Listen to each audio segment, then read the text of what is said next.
Hello students, तो आज हम इस वीडियो में क्लास 9 का चैप्टर नंबर 1 को स्टार्ट करेंगे, जिसका नाम क्या है, संख्या पद्धति। ठीक है, तो देखिए क्लास 9 का जो है क्लास 9th लिखा हुआ है और चैप्टर का नाम क्या है, संख्या पद्धति। और कौन सा चैप्टर है भैया, चैप्टर नंबर 1 है। ठीक है, तो यहाँ पे जो चैप्टर नंबर 1 है जिसका नाम क्या है, संख्या पद्धति। ठीक है, तो संख्या पद्धति जो चैप्टर है उसका एक्सरसाइज को बनाने से पहले हम लोग सबसे पहले इसका जो बेसिक कॉन्सेप्ट है उसको सीखेंगे, उसके बाद हम लोग एक्सरसाइज को सॉल्व करेंगे। ठीक है, तो देखिए यहाँ पे जो चैप्टर का नाम ही क्या है, संख्या पद्धति। संख्या पद्धति मतलब यहाँ पे हम लोग संख्या के बारे में पढ़ेंगे। ठीक है, तो आप बहुत सारे संख्या पढ़ चुके हैं, पहले से भी पढ़े, जैसे प्राकृत संख्या, पूर्ण संख्या, पूर्णांक संख्या, परिमेय संख्या। इस परिमेय संख्या भी आप पढ़ चुके हैं, क्लास 8 में पढ़े, 7 में पढ़े, है ना। तो इन सभी संख्याओं के बारे में हम फिर से बात करेंगे, उसके बाद यहाँ पे हम लोग एक्सरसाइज को सॉल्व करेंगे। ठीक है, देखिए सर, इन सभी संख्याओं को आपको पहली बात पता होना चाहिए, पता रहेगा तभी पढ़ने में मज़ा आएगा, अन्यथा फिर दिक्कत हो जाएगा, है ना। तो देखिए यहाँ पे सबसे पहला जो है, हम लोग सबसे पहले पढ़ेंगे कि प्राकृत संख्या क्या होता है। तो अभी हम लोग सिर्फ बेसिक के ऊपर बात करेंगे, है ना। तो नेक्स्ट वीडियो में रहेगा हम लोग एक्सरसाइज को सॉल्व करेंगे, इसमें ओनली हम लोग बेसिक के ऊपर बात करेंगे। तो देखिए सबसे पहला जो है यहाँ पे है प्राकृत संख्या। तो प्राकृत संख्या जिसको बोलते हैं हम लोग नेचुरल नंबर, है ना। तो नेचुरल नंबर क्या होता है, प्राकृत संख्या। ठीक है, जैसे देखिए प्राकृत संख्या क्या होता है कि गिनती की संख्या जितना भी है उसी को हम लोग क्या बोलते हैं, प्राकृत संख्या। जैसे देखिए, जैसे मान चलिए मेरे पास यहाँ पे अभी देखिए बहुत सारा पेन है ना, 4-5 तो पेन है। तो यदि आप यहाँ से इस पेन जो दिख रहा है यहाँ पे, इस पेन को यदि आपको हम गिनने बोलते हैं तो आप किस तरह से गिनेंगे, तो उसको आप गिनेंगे 1 2 3 4 5, इसी तरह गिनेंगे ना। तो यहाँ पे जो कितना टोटल पेन्स है, तो 5 पेन्स है। तो यहाँ पे जो गिनती हम लोग गिनते हैं 1 2 3 4 5, तो इसी को हम लोग क्या बोलते हैं, प्राकृत संख्या, है ना।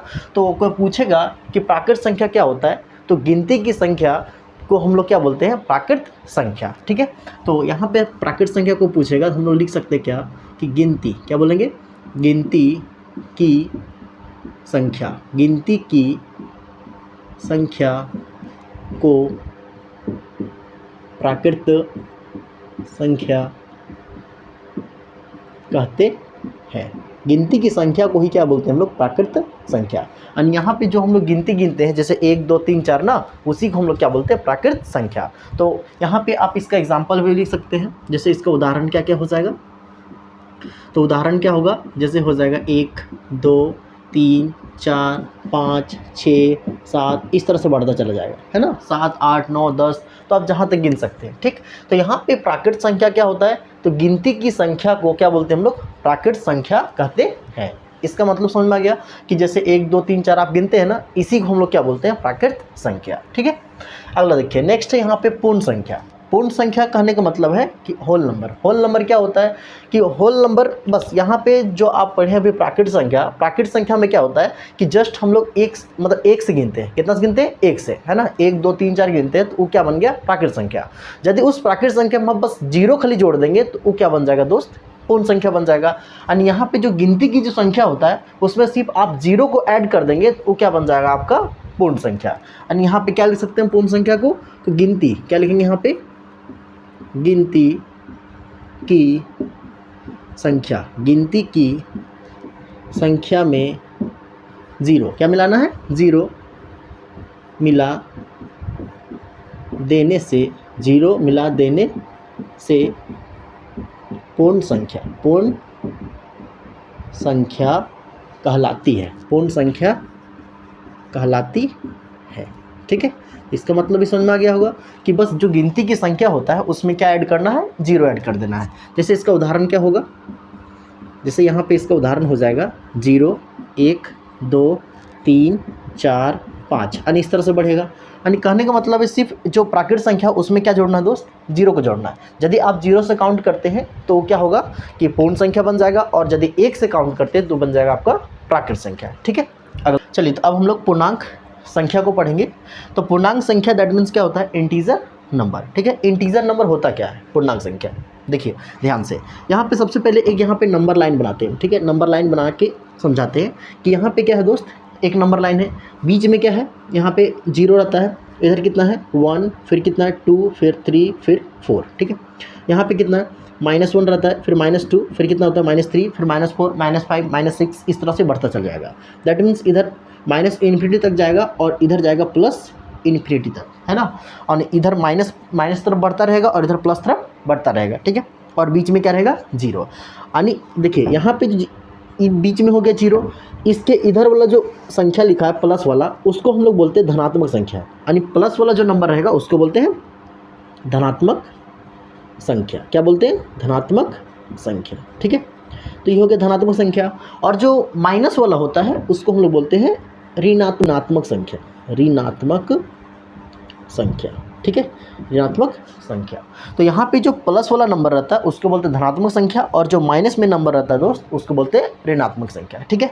तो यहाँ पे जो धनात्मक है और इधर ऋणात्मक है और बीच में क्या है, जीरो, इन सभी नंबर को ले लेंगे तो क्या बनेगा वहाँ पे, पूर्णांक संख्या।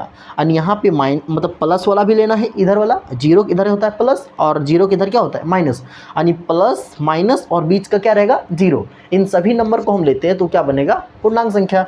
दैट मीन्स यहाँ पे इसका डेफिनेशन क्या बनेगा, ऋणात्मक। क्या बनेगा, ऋणात्मक और धनात्मक, ऋणात्मक और धनात्मक संख्या के संग्रह में जीरो मिला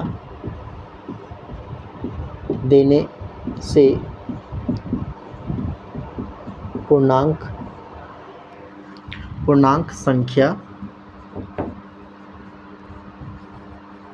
कहलाती है, ठीक है।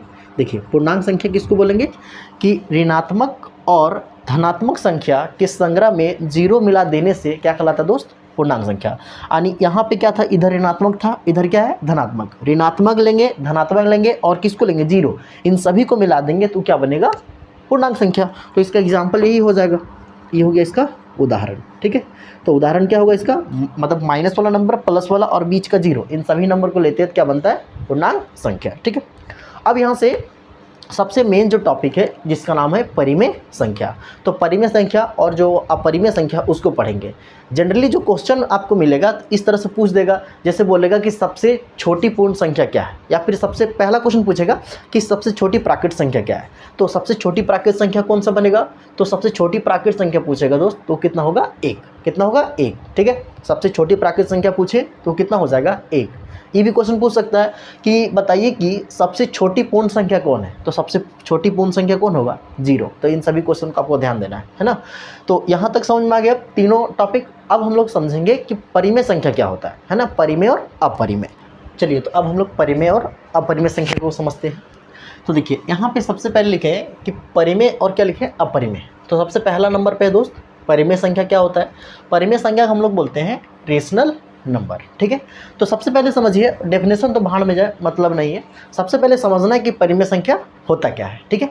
देखिए परिमेय संख्या क्या होता है कि सबसे पहले समझते हैं कि परिमेय संख्या क्या होता है दोस्त, कि कोई भी संख्या को यदि हम P/Q, तो चलिए अब हम लोग परिमेय और अपरिमेय संख्या को समझते हैं। तो परिमेय और अपरिमेय संख्या क्या होता है उसको जानेंगे, ठीक है। देखिए सबसे पहला नंबर पे है दोस्त परिमेय संख्या। परिमेय संख्या को हम लोग बोलते हैं रेशनल नंबर। क्या बोलते हैं उसको हम लोग, रेशनल नंबर, ठीक है। तो परिमेय संख्या होती क्या है, तो क्या लिखें, जिस संख्या को हम P/Q के रूप में लिख सकते हैं उसे परिमेय संख्या कहते हैं। यानी कहने का मतलब है कि कोई भी संख्या को हम क्या बोलेंगे, परिमेय संख्या बोलेंगे, तो जिसको हम P/Q के रूप में लिख पाएंगे। किस फॉर्म में, तो कोई भी संख्या को यदि हम P/Q के रूप में हम लिख पाते हैं उसे हम लोग क्या बोल देंगे, परिमेय संख्या। यानी P/Q कहने का मतलब है कि जैसे अब बटा में लिखते हैं ना, 1/2, 3/2, 5/2, ये सब क्या है दोस्त, परिमेय संख्या। परिमेय संख्या क्यों है, क्योंकि इसे हम किस फॉर्म में लिख पा रहे हैं, बट्टा का फॉर्म में। बट्टा जैसे 1/2 बट्टा बोलिए या फिर P/Q को में लिख पा रहे हैं, क्योंकि इसी को हम लोग क्या लिख सकते हैं कि जैसे 5/2 लिखें तो इसको हम लिख सकते हैं P/Q, नहीं लिख सकते ऐसे। यानी 5/2 लिखे तो ये हो जाएगा P और ये क्या हो जाएगा Q। तो इसको हम लोग क्या बोलते हैं, परिमेय संख्या। क्या बोलते हैं, परिमेय संख्या। क्यों, क्योंकि इसको हम लिख पा रहे हैं किसमें, P/Q के रूप में। जहाँ पे बट्टा के रूप में लिख पाएंगे उसी को हम लोग क्या बोल देंगे, परिमेय संख्या। तो यहाँ पे सब बट्टा के रूप में है ना, तो इसीलिए सब क्या कहलाएगा, परिमेय संख्या। जैसे यहाँ पे लिखते हैं 9/2 10, 9/10। ई भी क्या है? परिमेय संख्या है। तो बट्टा में जहाँ रहा बस क्या बोल देना है? परिमेय संख्या। दैट मीन्स बट्टा है मतलब क्या है? P/Q के रूप में, और जहाँ P/Q के रूप में दिखा तो क्या बन जाएगा दोस्त? परिमेय संख्या। क्या बन जाएगा? परिमेय संख्या, है ना। जैसे यहाँ पे और एग्जाम्पल है, जैसे मान चलो हम यहाँ से लिखते हैं 2, कितना लिखे? 2। तो आप बता सकते हैं 2 परिमेय संख्या है या नहीं, है ना। तो अभी समझाएं कि यहाँ पे 2 परिमेय संख्या होगा या नहीं। यदि समझ में आया होगा तो वो बता देगा, और यदि नहीं आया होगा तो हम बताएंगे, ठीक है। देखिए यहाँ पे बोले कि दोस्त कोई भी यदि संख्या रहेगा उसको हम परिमेय संख्या कहते हैं, तो उसके लिए कंडीशन बस ई यहाँ से बट्टा में रहना चाहिए, P/Q। ये कुछ नहीं, बस बट्टा, P/Q बट्टे के रूप में होना चाहिए। तो देखिए ये सब संख्या बट्टा में था ना, लेकिन बोलेंगे सर ये तो बट्टा में नहीं है, ये जो 2 है वो बट्टा में है, तो बट्टा में नहीं है। लेकिन यहाँ पे बट्टा में नहीं, तो ये क्या बन जाएगा? अपरिमेय हो जाएगा या परिमेय नहीं होगा? तो ये परिमेय संख्या है। ये जो 2 है ना वो परिमेय संख्या है। तो क्यों है? देखिए क्योंकि इसे हम P/Q के रूप में लिख सकते हैं। अब कैसे लिख पाएंगे? यहाँ पे कितना है? 2, और नीचे कितना है? 1। तो ई क्या बन जाएगा दोस्त? P/Q के रूप में लिख पाए हैं, यानी यहाँ पे P बन गया, नीचे वाला क्या बन गया? Q। दैट मीन्स इसको लिख पाए हम किस में? P/Q के रूप में, है ना। यानी कोई भी सिंगल नंबर रहता है ना उसके नीचे कितना रहता है? 1 छुपा रहता है। जैसे मान चलिए यहाँ पे हम लिखते हैं 10, कितना लिखते हैं? 10, है ना। 10 क्या ये परिमेय संख्या नहीं है? तो आंसर होगा हाँ। क्यों? क्योंकि यहाँ पे देखते हैं कि इसके नीचे क्या रहता है? 1, और जब 1 आ गया तो किस में लिख पाए हम? P/Q के रूप में, और जब हम P/Q के रूप में लिख पाएँ तो क्या बन जाएगा यहाँ पे? परिमेय संख्या। यानी यहाँ पे सिंगल नंबर भी रहता है वो भी क्या होता है? परिमेय संख्या होता है। और जो फ्रैक्शन में रहता है वो भी तो क्या होता है? परिमेय संख्या। यहाँ पे सिंगल नंबर परिमेय क्यों बना पता है ना? क्योंकि इसके नीचे हम क्या लिख सकते हैं? 1 को लिख सकते हैं, ठीक। अगला देखिए, एक क्वेश्चन ये भी मिलता है कि क्या सर 0 जो होता है वो परिमेय संख्या होता है या नहीं, है ना। देखिए शून्य, पहले क्वेश्चन एक्सरसाइज में, तो समझिए यहाँ पे जो शून्य है वो परिमेय संख्या है या नहीं है ना। तो शून्य भी क्या है? प्रकार का परिमेय संख्या है। क्यों? क्योंकि इसके यहाँ पे ऊपर में 0 है, नीचे कितना है? 1। नीचे कितना है? 1। जैसे देखिए यहाँ पे 0, नीचे कितना है? 1 है। तो यहाँ पे 0/1, दैट मीन्स इसको हम लिख पाए P/Q के रूप में, और जहाँ P/Q के रूप में लिख पाएंगे तो वो क्या बन जाएगा? परिमेय संख्या। दैट मीन्स ये जो 0 है वो भी क्या है यहाँ पे? परिमेय संख्या। तो यहाँ पे इसका जो उदाहरण है यहाँ पे हो जाएगा ये उदाहरण। तो उदाहरण कौन हो जाएगा? 0 होगा, 1/2 हो जाएगा, है ना, 3/2, 5/2। फिर यहाँ से क्या हो जाएगा? ये हो जाएगा 9/10। ये भी एग्जाम्पल है। और भी यहाँ से क्या हो जाएगा बताइए? ये हो गया 9/10, फिर यहाँ से 2/1, और यहाँ से क्या होगा? 10/1। ये सब एग्जाम्पल है। अपने से भी बहुत सारे एग्जाम्पल लिख सकते हैं आप। तो यहाँ तक उम्मीद है कि समझ में आ गया होगा। और यहाँ पे ध्यान देना है कि यहाँ पे लिखे थे P/Q के रूप में लिखना है, और साथ ही साथ यहाँ पे जो Q का मान हो कभी भी 0 नहीं होना चाहिए, और नीचे कभी भी 0 नहीं होना चाहिए। ऊपर 0 का मतलब नहीं है, नीचे 0 नहीं होना चाहिए। जैसे अभी बोलेंगे सर ये तो 0 था, तो इसको हम 0/1 लिखे ना, 0/1 लिखे, तो 0/1 लिखे मतलब ऊपर P है, नीचे क्या है? Q। यानी Q का मान तो 1 है, Q का मान तो 0 है, P का मान 0 है, Q का मान तो कितना है? 1 है ना। तो इसका मतलब है कभी भी Q का मान 0 नहीं होना चाहिए। P 0 हो सकता है, ये जो P है ना 0 हो सकता है, लेकिन Q कभी भी 0 नहीं होना चाहिए। दैट मीन्स इतना समझना है कि नीचे कभी भी 0 नहीं आना चाहिए। यहाँ पे देखिए जो नीचे 1 है ना, यहाँ पे 1, 2, 3, 4 कुछ भी आ सकता है, बस 0 को छोड़ के, है ना। तो बस इतना ध्यान देना। अगला देखिए, नेक्स्ट है अपरिमेय संख्या। अपरिमेय संख्या किसको बोलते हैं? जस्ट इसी तरह। तो देखिए यहाँ पे लिखे थे जिस संख्या को हम P/Q के रूप में लिख सकते हैं उसे हम लोग क्या बोलते हैं? परिमेय संख्या। इसमें क्या होता है कि जिस संख्या को हम P/Q के रूप में नहीं लिख सकते हैं उसे हम लोग क्या बोलते हैं? अपरिमेय संख्या। यहाँ पे लिखते हैं कि जिस संख्या को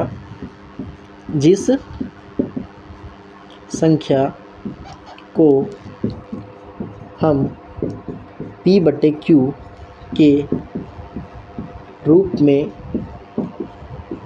नहीं लिख सकते, नहीं, जिस संख्या को हम P/Q के रूप में नहीं लिख सकते हैं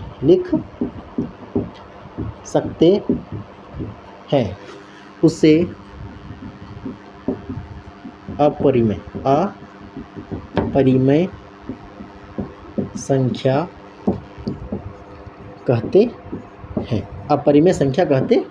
देखिए यहाँ पे क्या लिखे? अपरिमेय संख्या। अपरिमेय संख्या क्या लिखे? कि जिस संख्या को हम P/Q के रूप में नहीं लिख सकते हैं, P/Q के रूप में नहीं, दैट मीन्स बट्टा के रूप में हम नहीं लिख पाएंगे जो संख्या को, उसी को हम लोग क्या बोलते हैं? उसको हम लोग क्या बोलते हैं, अपरिमेय संख्या। जैसे इसका एग्जाम्पल क्या होगा दोस्त, जैसे हो जाएगा क्या, √2, क्या होगा, √2, है ना। जैसे √2 होगा, फिर क्या होगा, √3, फिर कितना होगा, √5, कितना होगा, √5, फिर क्या हो जाएगा, पाई, एक्सेट्रा, है ना, etc। यानी बहुत सारे एग्जाम्पल होगा। जैसे अपरिमेय संख्या क्या होगा, अपरिमेय संख्या क्या होता है कि जिसको p/q के रूप में नहीं लिख सकते हैं उसे हम लोग क्या बोलते हैं, अपरिमेय संख्या बोलते हैं। तो यहाँ पे जो √2 है, क्या है, √2, तो √2 को आप कभी बट्टा के रूप में नहीं लिख पाएंगे। √3 है, √3 को बट्टा के रूप में नहीं लिख पाएंगे। जैसे यहाँ पे √5 है, इसको भी बट्टा के रूप में नहीं लिख पाएंगे। जैसे पाई है, पाई को भी बट्टा के रूप में नहीं लिख पाएंगे, है ना। जैसे देखिए यहाँ पे √2 है, कितना है, √2 का वैल्यू आपको पता है, जो है उसको हम लिख सकते हैं कितना, 1.4142। यदि इसको हम आप देख सकते हैं मोबाइल में, √2 जो होता है, √2 लिखना है और वहाँ पे उसका वैल्यू निकालेंगे तो आप देख सकते हैं बहुत ज़्यादा नंबर आएगा, है ना। और यहाँ पे इस तरह डॉट डॉट डॉट बढ़ता चला जाएगा, कभी भी ये जो नंबर है वो कटता नहीं है ना। यानी √2 जो है, √2 का वैल्यू ई होता है। अब यहाँ से √2 है, इस √2 का वैल्यू क्या है कि 1.41421356 इस तरह से बढ़ रहा है। तो यहाँ पे जो नंबर है इसको हम p/q के रूप में नहीं लिख सकते हैं। जैसे यहाँ पे कोई नंबर है, जैसे लिख दिया 0.5, क्या ये परिमेय है या फिर अपरिमेय है, तो आप इसको लिख सकते हैं। यदि इस पॉइंट को हम हटाएंगे तो नीचे कितना आएगा, 5 और बटे में कितना आएगा, 0, दैट मीन्स कितना बनेगा, 5/10। यानी 0.5 जो है वो क्या है, एक प्रकार का परिमेय संख्या है ना, नहीं परिमेय संख्या। ये क्या है, एक प्रकार का परिमेय संख्या। क्यों, क्योंकि यहाँ पे हम इसको किस में लिख पाए, p/q के रूप में लिख पाए। जैसे कहीं लिखा है 0.567, क्या ये परिमेय संख्या है या नहीं, तो परिमेय संख्या है। क्यों परिमेय संख्या है, क्योंकि इसको हम लिख सकते हैं कितना, 567 और यहाँ 3 अंक के बाद पॉइंट है तो 3 0 आएगा नीचे, तो इतना हो जाएगा। तो यहाँ पे ई क्या बन गया, ई भी परिमेय संख्या। क्यों, क्योंकि इसको भी बट्टा के रूप में लिख पाए, 3 0 आएगा ना, तो यहाँ पे इसको भी बट्टा के रूप में लिख पाए। क्या आप इसको इसी तरह बट्टा के रूप में लिख पाएंगे, जैसे यहाँ पे इसको हटाते हैं, पाई का मान यहाँ पे देखिए, जैसे यहाँ पे कितना है दोस्त, √2 = 1.4142 इस तरह से बढ़ रहा है। तो यहाँ पे इस यदि पॉइंट को आप हटाएंगे तो यहाँ पे क्या आएगा, 0 आएगा, आएगा नहीं 0, यहाँ पे 0 आएगा तो कई होंगे यहाँ पे, तो इस तरह से बढ़ता चला जा रहा है, बहुत सारा अंक है। तो आप यहाँ से कितना 0 दे सकते हैं, नहीं दे पाएंगे ना, इसलिए यहाँ पे इसको हम p/q के रूप में लिख ही नहीं पाएंगे। और जब नहीं लिख पाएंगे तो इसीलिए क्या कहलाता है, अपरिमेय संख्या। उसी तरह जो √3 है उसका भी वैल्यू होता है, बहुत ज़्यादा लंबा होता है, उसको कभी हम मतलब ख़त्म ही नहीं होगा, तो इसको p/q के रूप में नहीं लिख पाएंगे। मतलब जो पॉइंट के बाद ख़त्म हो जाएगा वो आपका क्या बनेगा, परिमेय संख्या। और जैसे 0.3 है, ये भी चलता चला जाएगा तो ये भी अपरिमेय संख्या बनेगा, है ना। यानी परिमेय संख्या √3 भी नहीं है, क्योंकि आप देख सकते हैं मोबाइल में कैलकुलेट करके इसका जो वैल्यू आप निकालेंगे वो भी क्या होता है, परिमेय संख्या नहीं होता है, क्योंकि वो भी बहुत लंबा जाएगा। और यहाँ से यदि आप पॉइंट को भी हटाते हैं तो आप वहाँ से कभी भी मतलब p/q के रूप में लिख ही नहीं पाएंगे, नहीं लिख पाएंगे ना, इसीलिए √3 जो है वो क्या बन जाएगा, अपरिमेय संख्या। उसी तरह जो पाई था दोस्त, पाई का जो मान था अभी कितना था, वो था यहाँ से 3.1415 इस तरह करके बढ़ रहा था ना। तो उसी तरह जो पाई का जो वैल्यू है, देखिए आप यहाँ पे पाई का जो वैल्यू अभी हम निकालें वो इतना आ गया, तो इसको भी हम क्या कर सकते हैं, p/q के रूप में नहीं लिख पाएंगे। क्यों, क्योंकि यहाँ से पॉइंट यदि खत्म हो जाता तब तो हम लिख लेते, लेकिन खत्म हो रहा है, नहीं खत्म हो रहा है, तो आप यहाँ से हम क्या कर सकते हैं, इसको मतलब p/q के रूप में नहीं लिख सकते हैं। लेकिन आप बोलेंगे सर कि जो पाई का जो वैल्यू होता है उसको तो हम जानते हैं वो 22/7 होता है, तब तो यहाँ से ये जो पाई है वो क्या बनना चाहिए, परिमेय संख्या बनना चाहिए ना। क्योंकि पाई को हम लोग क्या लिख सकते हैं, 22/7 लिखते हैं, बहुत जगह आप यूज़ किए होंगे कि पाई का जो वैल्यू वो कितना होता है, 22/7। लेकिन 22/7 तो होता है, लेकिन ये एक्चुअल वैल्यू नहीं है। ये जो होता है यहाँ से पाई का जो मान है वो क्या है, यहाँ पे अप्रोक्स वैल्यू है। पाई का जो वैल्यू है 22/7 वो क्या है, अप्रोक्स वैल्यू, यानी एक्चुअल वैल्यू नहीं है, ठीक है। और ये भी लेके चलते हैं, पाई का वैल्यू कितना लेके चलते हैं हम लोग, 3.14, दोनों लेके चलते हैं। पाई का वैल्यू 22/7 और पाई का वैल्यू 3.14, लेकिन ये दोनों जो है एग्जैक्ट वैल्यू नहीं है, एग्जैक्ट वैल्यू ई वाला निकलेगा, है ना। कभी भी आप पाई मोबाइल में लिखिएगा पाई, उसका वैल्यू देखिएगा यहाँ पे आपको मिल जाएगा, है ना। तो बहुत लंबा होता है और उसको मतलब ख़त्म ही नहीं होगा, और जब ख़त्म नहीं होगा तो उसको p/q को नहीं लिख पाएंगे, और जब नहीं लिख पाएंगे तब वो क्या बन जाएगा, मेरा अपरिमेय। तो ध्यान देना है, क्वेश्चन बार बार पूछता है कि पाई क्या है, तो पाई क्या है, अपरिमेय संख्या। क्यों, क्योंकि उसको p/q के रूप में लिख ही नहीं पा रहे हैं, है ना। बहुत सारा बच्चा ऐसा होता है कि पूरा चैप्टर खत्म हो गया और परिमेय और अपरिमेय पता नहीं रहता है ना। तो हम चाहते कि वैसा नहीं होना चाहिए, है ना। तो सबसे पहले समझाएं कि परिमेय संख्या क्या होता है, कि उसको पहले समझिए परिमेय संख्या क्या हो गया, और नहीं समझाए फिर से रिपीट कीजिए, है ना। तो ये परिमेय संख्या हो गया। दूसरा बताएं अपरिमेय संख्या। अब देखिए परिमेय बोले जिसको p बटे q के रूप में लिख सकते हैं उसको बोलते हैं परिमेय, और जिसको p बटे q के रूप में नहीं लिख सकते हैं उसे हम लोग क्या बोलते हैं, अपरिमेय। ठीक है। और एक क्वेश्चन और जो ज़्यादा सताता है वो क्या होता है कि जितना भी बच्चा समझ लेता है कि जितना भी रूट में जो नंबर रहता है ना वो क्या होता है, जनरली अपरिमेय होता है, ये सोच लेता है ना। तो एक्चुअल में जो जितना भी रूट वाला संख्या है वो सब अपरिमेय नहीं है। क्यों? क्योंकि देखिए क्यों नहीं होता है, यहाँ समझाते हैं। जैसे यहाँ पे हम बोले कि क्या बोले √2, क्या बोले √2, तो √2 क्या बन गया, अपरिमेय, क्योंकि इसको हम p बटे q के रूप में नहीं लिख पा रहे हैं। जैसे यहाँ पे क्या है √3 को भी हम क्या कर रहे हैं, मतलब p बटे q के रूप में नहीं लिख पा रहे हैं।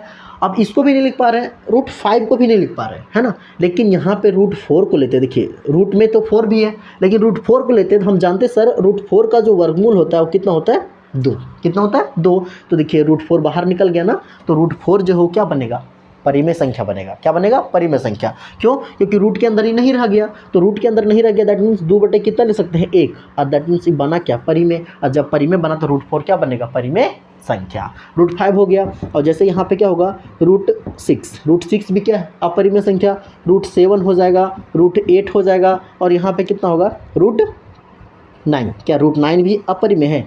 तो √9 अपरिमेय नहीं है, क्योंकि 9 का जो वर्गमूल होता है वो कितना होता है, 3। कितना होता है, 3 होता है। अब 3 यहाँ से बाहर निकलेगा तो इसको लिख सकते हैं 3 बटे कितना, 1, और 3 बटे 1 लिख सकते हैं, दैट मीन्स क्या बन गया, परिमेय संख्या। और जब ई परिमेय तो √9 भी क्या है, परिमेय। तो कभी भी इन्हें समझ लेना कि जितना रूट वाला होता है वो अपरिमेय होता है, सभी अपरिमेय नहीं होता है। तो यहाँ पे आपको समझना है कि कौन अपरिमेय है और कौन अपरिमेय नहीं है, है ना। तो जिसको हम p बटे q के रूप में नहीं लिख पा रहे हैं वही तो अपरिमेय बन रहा है, तो इस सब को नहीं लिख पा रहे। लेकिन √4 हो गया, √9 हो गया, √16 हो गया, फिर √25, √36, उसके बाद होगा √64, तो इस सब का वर्गमूल निकलता है। तो जिसका वर्गमूल निकलेगा वो बन जाएगा परिमेय, और जिसका वर्गमूल नहीं निकल पाएगा वो क्या बन जाएगा, अपरिमेय। ठीक है। तो उम्मीद है कि परिमेय और अपरिमेय समझ में आया होगा। ठीक है। अब यहाँ पे हम लोग नेक्स्ट वीडियो हम लोग एक्सरसाइज को सॉल्व करेंगे, एक्सरसाइज 1.1 को। ठीक है।